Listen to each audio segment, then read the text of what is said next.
And celebrity chef Ameer Natson will be in here heating up the Arise kitchen and talking about his new book. Yes, indeed.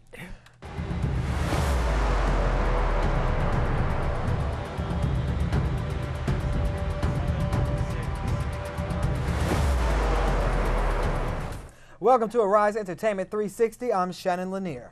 And I'm Katira King, live from New York. We're here with your 360 look at entertainment, arts, and culture. And guess what? Tell me. Chivalry is not dead. Really? That's right. Michelle Obama celebrated her 54th birthday yesterday, and she's looking fabulous. Yes. But she also received flowers from a very special someone. Who could it be? Could it be her husband? Of course, former President Barack Obama gave her flowers for her first birthday since leaving the White House. Aww. Captioning the photo on Instagram, she wrote, "Thank you at Barack Obama for the beautiful flowers waiting for me in the office this morning. You're my best friend, biggest fan, and getting notes and flowers from you will never get old." She also thanked the people from around the country who had wished her well on her birthday. She wrote, "You have no idea how much we love hearing from you. I know birthdays can sometimes be bittersweet 54, but your messages of hope, generosity, and warmth have always reminded me how lucky and how blessed we are." Aww. How sweet. That is beautiful. It's nice to see they're still showing some love to each other at that. At 54, I mean, has it ever looked better? Who knew it was a new 30, right? Michelle Obama and Halle Berry showing us just how to strut into your 50s in style. For sure. All right. Now, Insecure creator and star Issa Rae turned 33 recently. So what better way to celebrate than to have all of her other fellow dope black folks in Hollywood show up to her majorly turned up pool party? Sounds like a party to me. Right. And there's nothing like tons of drinks, celebrity friends, and super lit DJ to set it off right. Issa had most of her cast members from Insecure there, loose off the goose, of course. There's Amanda Sales, Jay Ellis, Yvonne OG was in the house, and she posed with the boys on social media before hitting the pool. They turned it up. Did you see them? They were like twerking. Look at them. They're having the time of their lives. They Literally. did have a good time. This, it reminds me of those birthday parties your mum would throw for you when you were a kid, where everybody actually has fun. Wait, you had liquor to... at your birthday parties when you were a kid? I ain't saying nothing. Okay. Well, you said it reminds you of that. But just all the fun that everybody just cut loose. Yeah, because nowadays people go to parties now that we're older and we sort of just stand there, and you're like, pretend we're having fun on our phones. So much fun. Back to the party. Right. No, they turned up. They were like having a good time. So it's good to see them cutting loose. They deserve it. They had a great year. Insecure is super popular. So kudos to them. Yes, indeedy. Yeah. Now we're talking comic books. Again. The new superhero series Black Lightning currently ranks as the highest rated premiere in 2 years on the CW network. So Black Lightning premiered on Tuesday, and it's being produced by Mara Brock-Akil of Girlfriends fame. Yes, we all are obsessed with her. And it's based on the DC Comics character by the same name. Now this is so exciting because according to The Hollywood Reporter, this series is the 5th comic book series to appear on the network, and the show's premiere brought in huge numbers with a strong 0.8 rating among adults 18 to 49, and get this, 2.3 million viewers. 2.3 million. This is huge. I mean, it just shows you how popular and how much money a black superhero show like that and Black Panther can bring in. The time. So basically, what we're learning is put black in the name of your movie, and you're sure to sell out. Yeah, you're good to go. Hey. Now, who's in the cast? Okay, so the cast is led by Chris Williams. He's the main character, as well as stars China Ann McClain is also in there. So, they're actually doing a great job, and they're just bringing great pride to black characters and superhero shows. So I'm happy they're doing a great job. Love it. Yeah. Now, switching gears slightly, moving over to the fashion world. Last week, we told you about the new Versace series. Well, now we have your first look at the cast. Emmy-nominated Glee alum Darren Criss looks like a doppelganger for Andrew Cunanan, the serial killer who murdered 5 men during a 3-month cross-country spree, with Versace as his final victim, and then eventually killing himself 8 days later. Check out this picture. He doesn't even look like himself, does he? He does. I mean, like, now that is good casting. A lot of times they don't cast them just like the character. This We're looking at is you, brilliant. Lifetime. Right. Oh, shade! Okay, but they did good in American Horror Story. They did a good job. Let's look at some of the other characters. Penelope Cruz. Of course, she's going to play Mrs. Versace, and she also nailed this role. Okay, Yes, no, this is Ricky Martin Martin. instead. Antonio Diamancio. Is that how you say it? Okay, there she is. D'Amico. D'Amico. Okay, there's I don't know Penelope. that Penelope Cruz looks Besides like the lips, Donatella. besides the lips, she's serving But it. you know what, She's giving actually? it. She does look like Donatella back in her heyday before There you go. A younger all the version. plastic surgery. A younger version. I like that. Okay, that's true. You give it that. And Ricky Martin, I don't know if he's that much of a doppelganger, but you know, definitely Edgar Ramirez looks exactly like Gianni Versace. Yeah, is it whatever it is going on with the jawbone? You can really see that, like the big structured jawbone. It's called a masseter. Oh, masseter. You're welcome. Oh, I like that. yeah, Masseter. smart. Well, I just think overall their casting was very well done. Really, really well done. As well as this next movie. Yes, indeed, because Zac Efron's teen heartthrob days are well and truly behind him as the actor embraces the sinister new role of Ted Bundy in an extremely wicked, shockingly evil, and vile first look. The former High School Musical star posted the first image from his upcoming crime biopic on Instagram yesterday, and his resemblance to the infamous serial killer is uncanny. And this is great for him to see him in a different role where he's not just singing and dancing and being funny.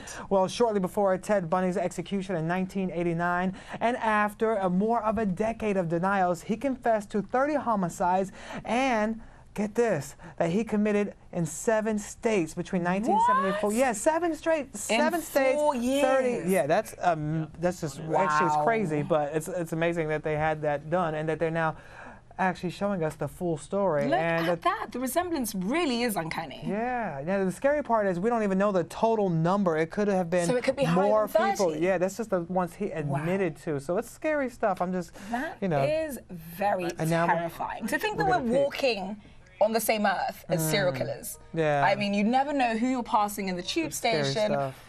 Yeah, scary stuff. So Yes. hopefully But on they to save it happier from us. news. Yes, happier news. Yeah. Congratulations is in order to Ameer Kunis. Ooh, Yeah, what she has been happened there? named by Harvard as Hasty Puddings Club's Woman of the Year. This is huge. Prestigious. Yeah. Wowee. Yes, indeed. The Bad Mom star has just received one of the most prestigious honors on Tuesday by the nation's oldest collegiate theatrical organization. I think she deserves this. She's shown that her career can span various different characters, and she's serving it up on the red carpet too. She can do no wrong. It's interesting because I feel like she's one of those like Matthew McConaughey type people that always plays herself. I Really? always see Mila Kunis in any character she's cast in. Well, I guess some of them, but I think she's trying to branch out more and do different things. But yeah, it is a lot of the same. It is. No tea, no shame. Yeah, but yeah. hey, Woman of the Year, okay, we'll give you that. Well, there we go. Now moving on to Dennis Rodman, he actually checked himself into rehab following his recent DUI arrest. Now, you'll remember that recently the former NBA player was arrested for a DUI whilst he was on probation.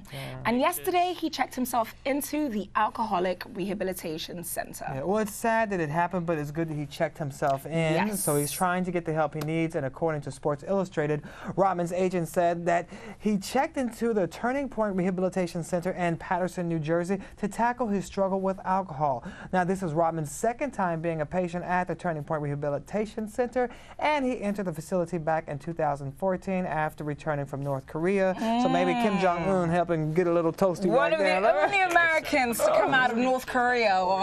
Yeah, he did come out. That's his boy, you know. Right? He's helping keep us at peace. Not Trump. It's Dennis Rodman is helping us keep us at peace with North Korea. Intrigued to figure out exactly what it is they're discussing? Basketball? Dennis Rodman? I don't know. Kim Jong-un? What do you Basketball? guys have to talk about? Basketball? Kim Jong-un's like, how does it feel to dunk? I will never know. Right? Not unless you're helping me. Right. Little trampoline. Oh, I'm just saying.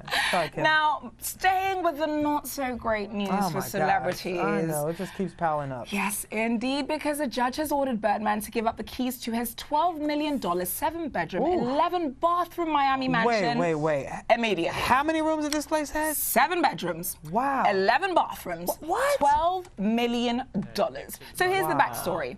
Birdman has been in a lawsuit with a company named EMG Transfer, who alleges that Birdman defaulted on a $12 million loan. Simple enough, right? Yeah. So the home was originally purchased for $14.5 million back in 2012, and it was actually put up as collateral for the loan. Okay. But Batman reportedly didn't cover any of the payments. Oh, come on. Yep. Well, the judge in this case has ordered for a court-appointed person to take over the premises and take control of the contracts, the lease, the rental agreements, the furniture, anything that pertains and has anything to do with that home, okay? So the home cannot be sold or transferred until this entire case has been resolved. So he just has a $12 million asset sitting there doing nothing. Okay, you gotta pay your bills, man. Pay them on time. We need to have a specialist come in and talk. This is like the second or third case we've heard with these celebrities defaulting on their loans and these houses. They're buying these big mansions. They're not taking on the responsibility that it takes to upkeep. And to think about it, a lot of them, they have houses in LA and New York, some other island place. So, you know, live below your means. Take with your payments. I'm just saying, we'll have a financial coach come in. We'll help you guys out, help us out, and help everybody get on track financially. Yes, I think we need it. 2018 is the year of being financially at peace. There you go. We'll work on that next week. But in the meantime, we'll take a break and come back with much more Arise Entertainment 360.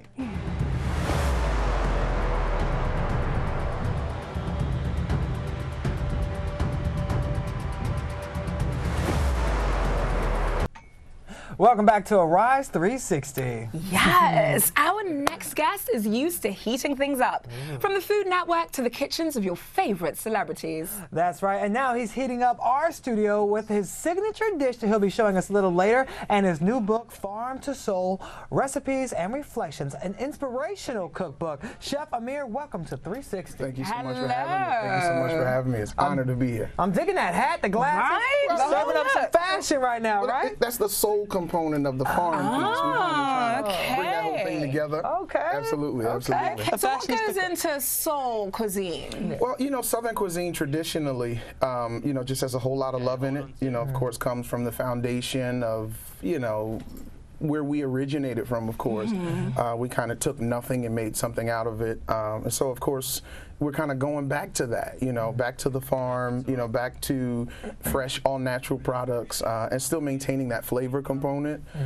So that's kind of, you know, the whole farm to soul concept, if you will. We're cleaning up the plate a little bit, but we're not sacrificing on flavor and texture and all that. So it's like a play on farm to table. Precisely, precisely. Yeah, we just want our just do, that's all. Now, do you think those ingredients that you're using from the fresh from the farm, the locally grown stuff, it gives it a better taste, better quality? What it does, yeah. You know, you're able to pick it up immediately because it's really clean. One of the comments that I get often from my clients is, I don't feel lethargic, I don't feel tired, I don't have the itis.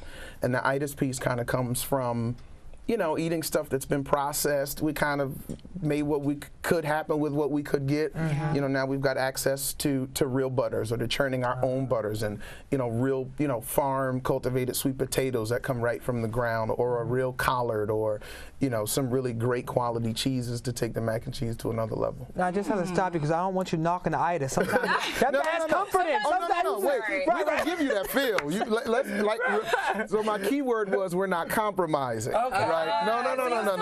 No, you're going to still get it. In preference, it's just going to feel better, you know? Better itis. There you go. Absolutely. So what do you say to the people that say that soul food is just filled with calories and it's unhealthy cuisine? Yeah, so again, we're just kind of cleaning it up a little bit. You know, if you could sacrifice, you know, on whole milk and use a 2% milk and still make your roux that goes into your mac and cheese, then by all means, let's do that. Or if we could do a better quality cheese, you know, like cubed chunk cheese is better than the shredded stuff, because you just really don't know what you're getting. We don't know what's in that bag when they say it's white, you know, so.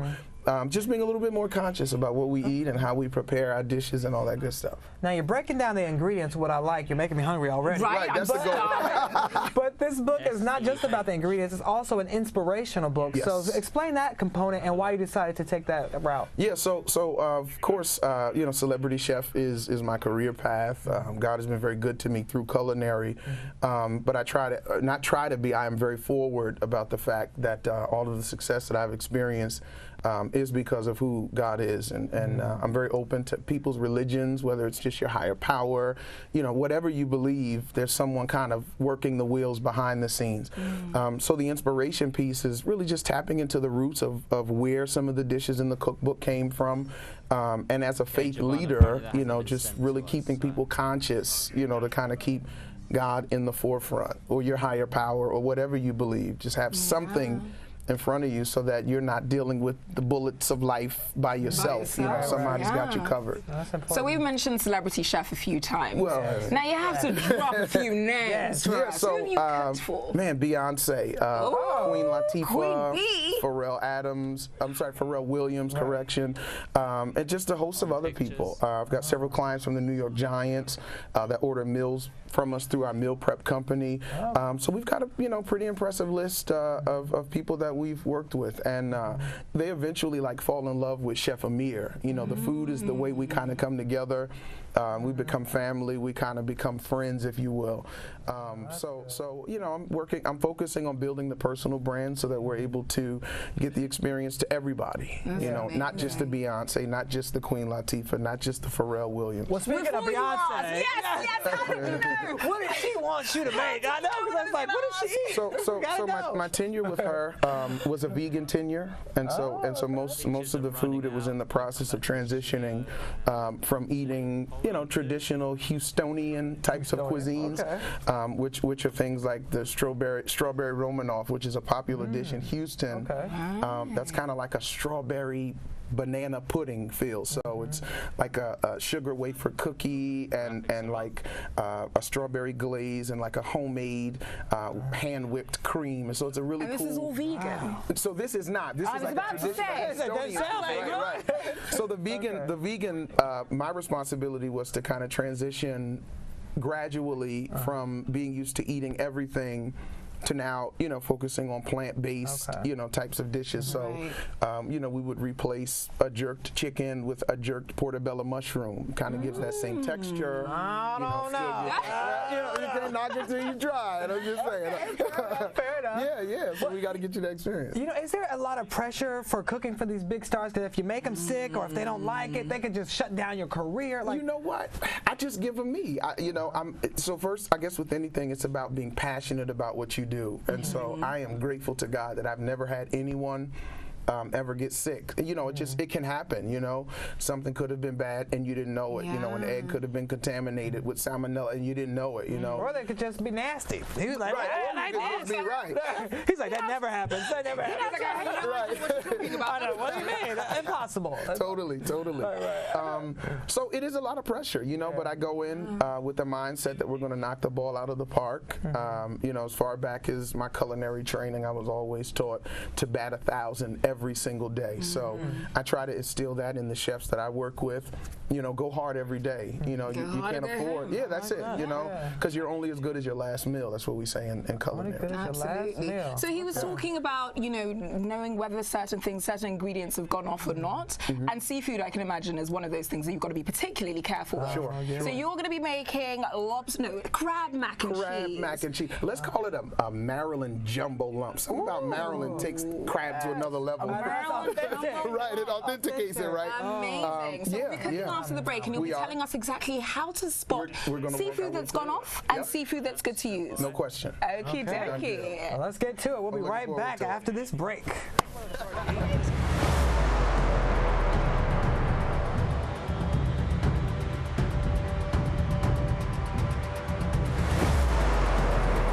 Welcome back to Arise Entertainment 360. We're still hanging out with Chef Ameer, who has a fabulous display here. I can't wait. You're going to be showing us how to do lump crab, Maryland. That's right. Mac and cheese. You gotta say it. Yes, Maryland. You got Maryland, right. Okay, so why do you love this dish? So it's a really popular, fun dish. You know, I feel like it kind of takes the crab cake and the mac and cheese and puts it all together.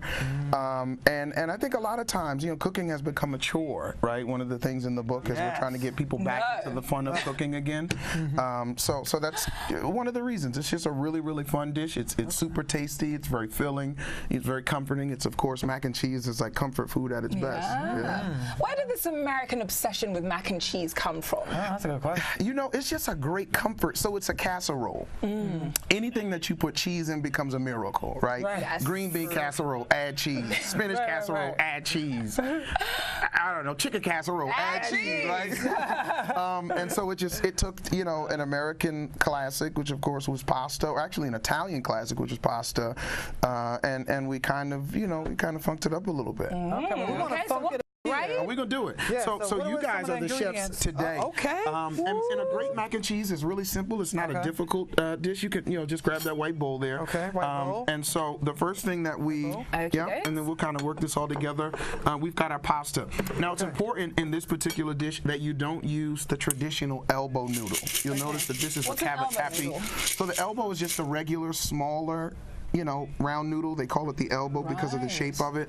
But the cavatappi noodle it's a really dope noodle. It's got some, it's a dope noodle. Yeah, it's just dope. If you're gonna make mac and cheese, make it dope. It's cool. It's cool. And so it's a really cool noodle.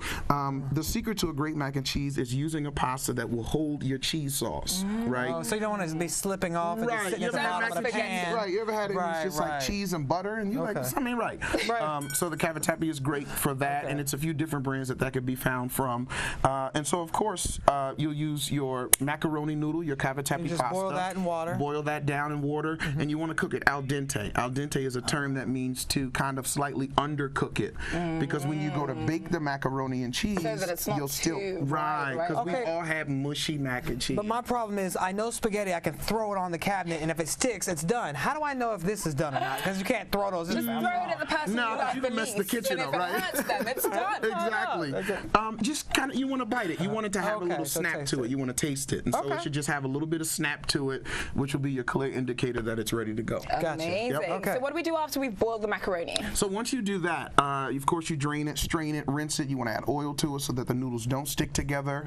And you want to take what's called a bechamel. And so a bechamel I know what a bechamel is. Oh, shucks. I'm French. I can answer there this one. You go. Is it flour and butter It is. mixed Why together don't you just say flour and butter mixed together? It is. There you go. See what I'm saying? Just say flour and butter. No, darling, we're French. When we cook, we're French. That's right. If we're going to go, French is the foundation of culinary. So what's the word again?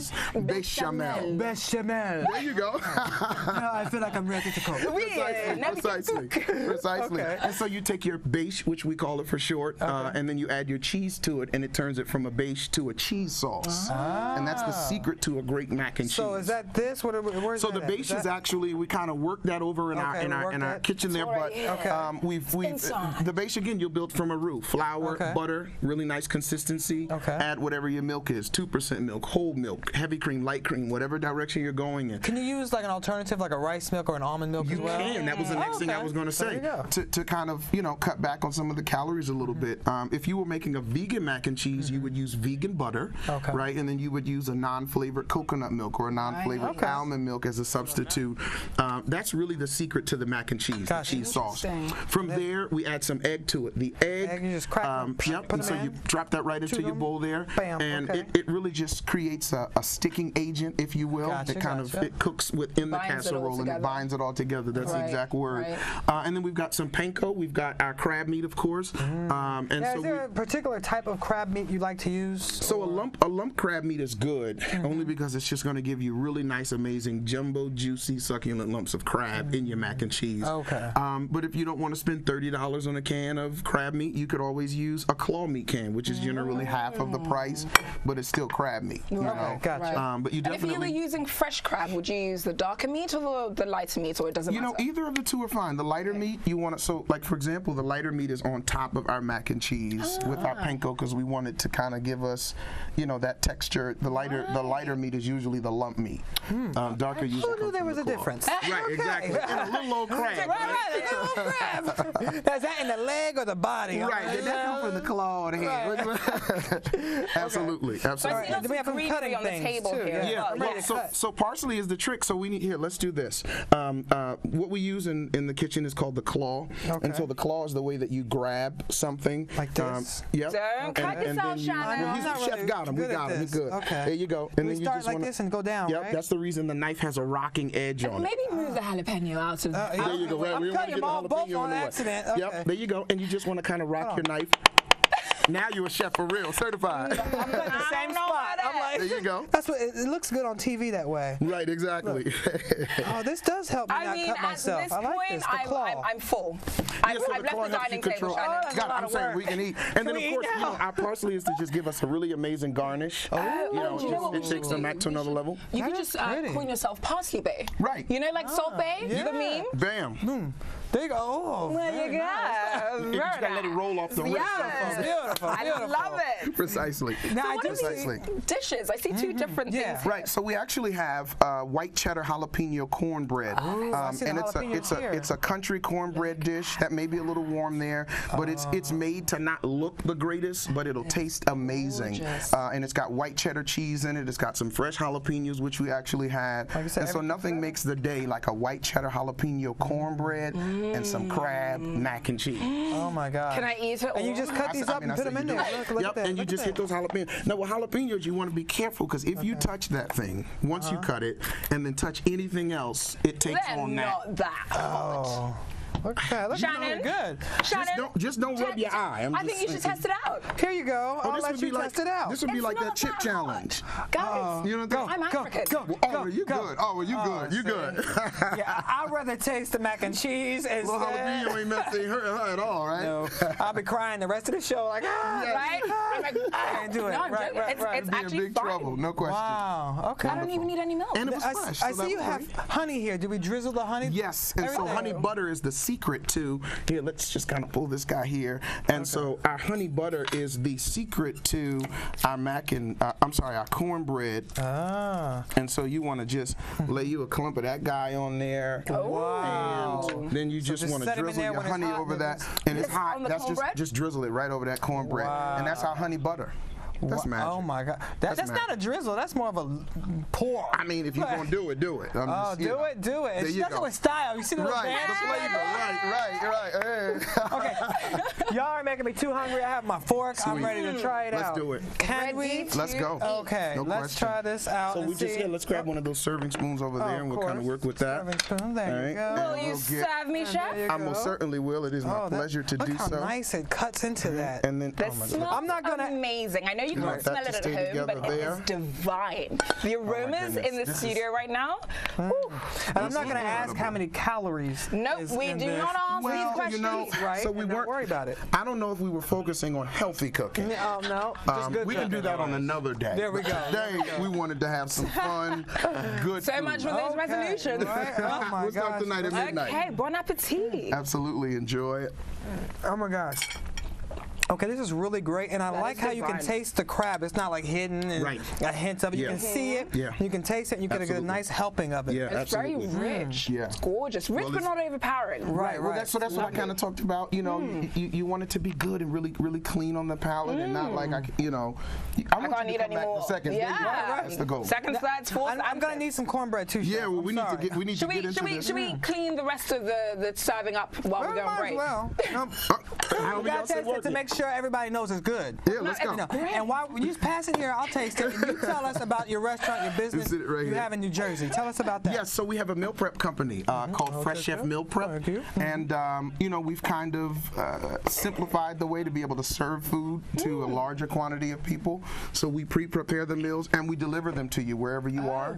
And we're in the Around New the York, country? New Jersey. We ship around the country, but we certainly deliver it right to your doorstep here in the New York, New Jersey So you don't area. even have to think about, you know, how to portion your cuisine. There or... you go. You go right to our website and choose weight loss. Look at him. Look at him. Look at him. You good? I got him. I'm gonna have to box got you, him. Chef. Oh, you said you put some soul and some love into this. I mean, there's a lot of love. Yes, sir. I've never Let me tasted taste cornbread it. like this. Like So there's a seriously, this is secret. not Should I share the easy. secret? Please. Tell us.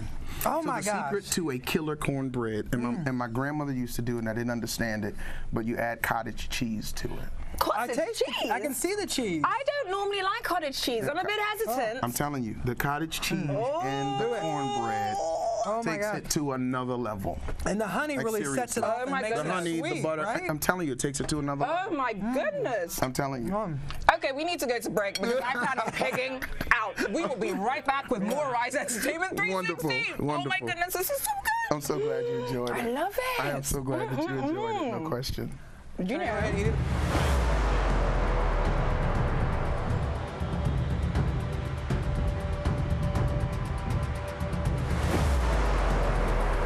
Welcome back to Arise Entertainment 360. Now on Friday, PBS will air a new American masterpiece episode, Lorraine Hansberry, Sighted Eyes, Feeling Hurt. Now, it's a powerful documentary on the life of the famed playwright. Yes, but as the film explains, Hansberry was much, much more than just the mastermind behind A Raisin in the Sun. Joining us with more is award-winning filmmaker Tracy Strain. Hello, Tracy. How are you? Good, good. I'm so happy to be here. Well, So thank happy you. to have you with us. Yes, this documentary is amazing. I was like stuck on it. I was like, I'll watch a little bit. I was just like stuck. I couldn't turn away. So powerful. And this has really been a life's work for you. So why Lorraine Hansberry? I'm not exactly sure why, but yes, it's taken much of my adult life. But my interest started in my childhood. My grandmother came out to the suburbs and picked up me and my sister to take us into the city to get some culture. She took us to see To Be Young, Gifted, and Black. And I experienced Lorraine Hansberry's words for the first time. And like most people, when they hear her, hear her words, you're transformed. And she's so powerful in the way she articulates things. So imagine you're 17 and I grew up in the 60s and 70s. I never knew any young black women who thought about race and class and experienced some things that I experienced. So I found a kindred spirit and kind of tucked her in the back of my head. Went to college, did other things, and eventually during the 80s, there was a lot of independent film happening in the 80s. It was a really exciting time, and the Spike Lee came out and was making this call to make black film. And I thought about, who could I tell a story about, even though I wasn't a filmmaker yet. And I thought about Lorraine Hansberry. She resurfaced, and I did a little research and started getting into production, and here we are. I mean, there's a lot of other steps along the way, but I just can't believe it. I wanted to do a film about Lorraine Hansberry, and now here I am. Decades later, I've done it, and it's the first feature documentary about Lorraine Hansberry. Wow. And she was a true activist at heart. What were some of the most important causes that she fought for, according to you? Well, she was a lifelong activist, and it started with her family. And so one of the things that the family instilled in her is you never betray the race, and that they were always fighting for to better the fortunes of African Americans and to fight against racism and discrimination. And she carried that with her. And so one of the main things is she supported the civil rights movement. She very much admired the young people of SNCC. She supported them with money. She appeared in fundraisers, and she wrote the text of the movement, which was a book that was a photographic book, but it detailed time of major movement, civil rights movement events.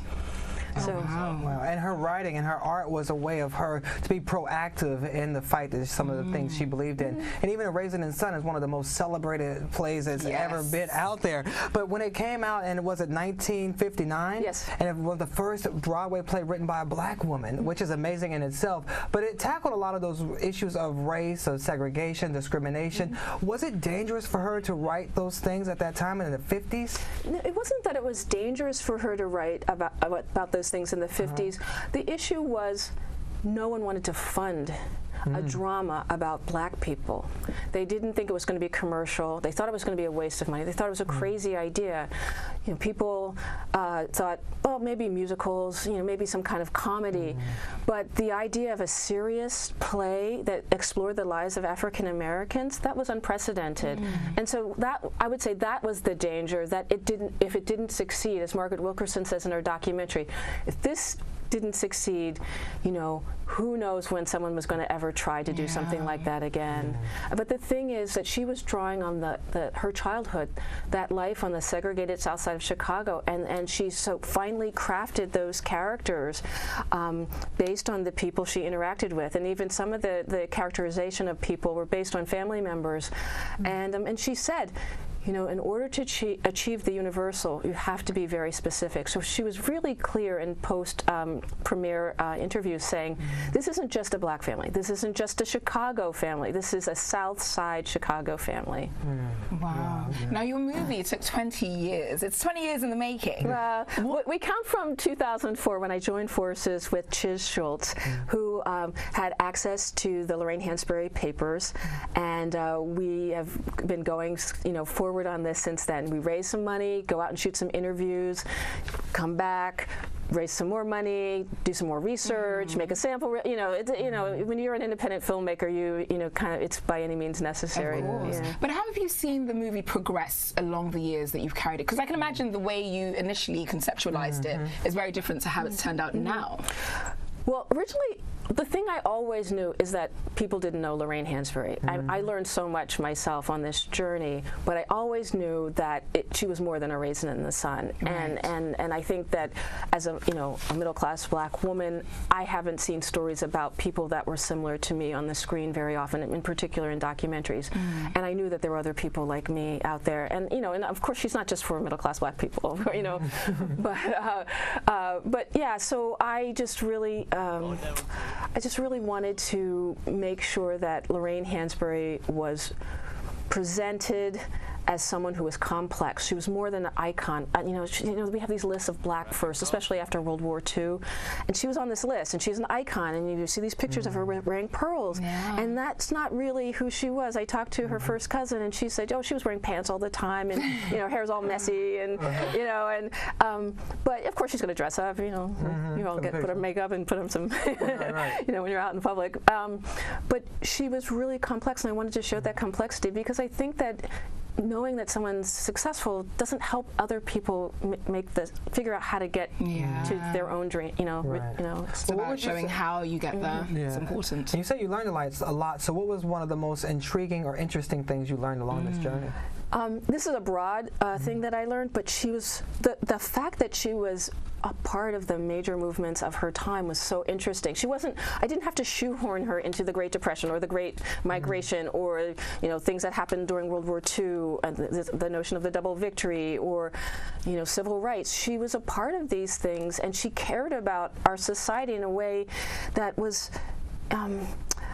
just so surprising how committed she was to social change. You know, she wasn't like, she didn't write a play to say, oh, I'm going to write this play and I'm going to be famous. I mean, she thought about fame, of course, you know, but she really had stuff she wanted to get off her chest and tell the world. And that's why, you know, if you remember the part of the film where the words are, you know, you're kind of zooming through the words, you know, it was like I wanted to recreate that idea that anyone has when you want to say something to the world, but you haven't figured it out and you're just kind of all angsty, you know, and Anika Noni Rose did a beautiful job with those words, and she says, you know what, I must tell this world, and I think she kind of captured that spirit that we all have, that think of ourselves as creators. Now, speaking of creators, you featured a long list of notable people in this documentary, from Sidney Poitier to Harry Belafonte. How does it feel to have worked with these people, and do you still have to pinch yourself sometimes? Yes. I think so. I can imagine. But we were really blessed because there hadn't been a documentary about Lorraine Hansberry, and everyone felt committed to doing what they could to make sure this happened. And so people agreed. It took a long time for Mr. Poitier to say yes, but he did, and he's seen the film, and we're so delighted that he likes it, and he really wants it to get out into the world. And it's amazing that you got a lot of people like Ozzie Davis and Ruby Dee before they passed away, which is gems, the gems that they drop in the doc. Yes, and especially like Lloyd Richards, who had a lot of insight into the crafting of the play, and he sadly died 2 months right after we did our interview. And so it was great because especially like someone like Ameer, who was Leroy Jones at the time, you know, he provides a different kind of point of view. He didn't like A Raisin in the Sun when it first came out, but then later he realized that Lorraine had already had a sophisticated analysis of society, and so in the documentary we have him saying, you know, Sheena, where are we going to live? How are we going to survive? You know, where are we going to get money? You know, and he said, you know, he says Lorraine already had this like sophisticated analysis of these practical things, because he was all like, you know, bluster. I mean, it was important. You know, I'm not taking nothing away from that, but he realized, you know, that her play was deeper than he realized when he was younger. Yeah. Wow. Now, before you go, I do want to talk about, because I know you teach as well, documentary filmmaking, different things, and you're just like our very own professor. We've got to throw that in there. Well, you know, it's amazing, but I'm not a Peabody award-winning professor. You know. So what is one piece of advice you tell your students about wanting to get into the world of documentary filmmaking? Sure. I always tell them to focus on storytelling. Storytelling is the key to this business, and if you can tell a story, you can hire a crew, you can, you know, you can get a camera person or a friend that's good at this and that, but if you can learn to like develop a story, find something that you're passionate about, and really learn like story structure, you can go far. I mean, you look at someone like Shonda Rhimes, she's a storyteller, and so that's what I get. That's what I focus on in my class. Yeah, that's great, brilliant work. Thank you. Thank you so much for coming in. Congratulations on the documentary. Yeah, thank you for doing the work. It's very important. We want to make sure everyone catches the documentary on Lorraine Hansberry. It airs on PBS this Friday, which is tomorrow at 9 p.m. So make sure you check it out. You will not be sorry. Yes, indeedy. I cannot wait to watch it in all its glory. Thank you so much for joining us. Thank you. We will be right back with more Rise Entertainment 360.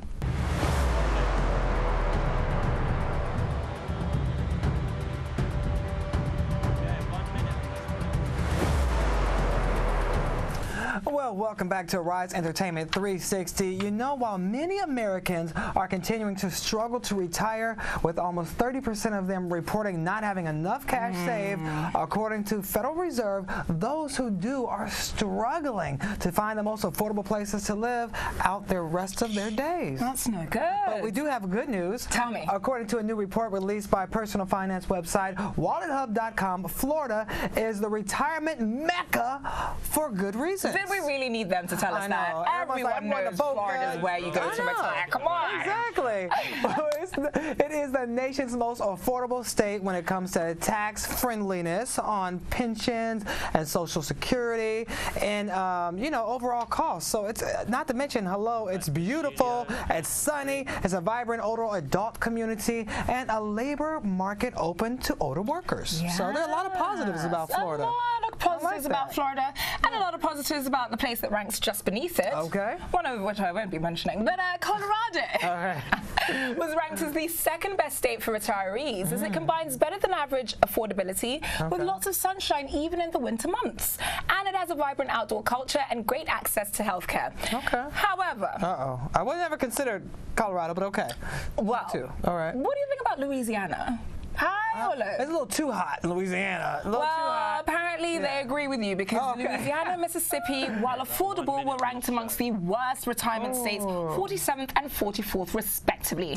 That's mainly because they fared poorly on healthcare, as well as a number of other reasons, such as they don't have that many museums and theaters and cultural activities for the old folks to do. Well, guess which was the worst place to retire? Tell me. Kentucky. Wait, what? The home of Kentucky Fried Chicken? What? What? Wasn't really born there? Was Kentucky? I don't know. I don't know. It makes sense, Kentucky Fried Chicken. I mean, why not? Well, I don't. But yeah, apparently don't retire in Kentucky. But it looks so beautiful. Look at those golden horses. That's one picture in one small place. Also very true. Does not look like that. All right. Well, hey, you know, regardless, the goal is to just retire. How about that? Regardless of where you retire, if you can retire these days, it is a beautiful thing. So don't wait till you're 65. Let's retire from this show for just today, and we'll be back tomorrow with so much more. How about that? Yes, we will be. That does it for us here at Arise Entertainment 360, live from New York. I'm Katura King. I'm Cheddar, and we will see you tomorrow. Bye-bye. Peace.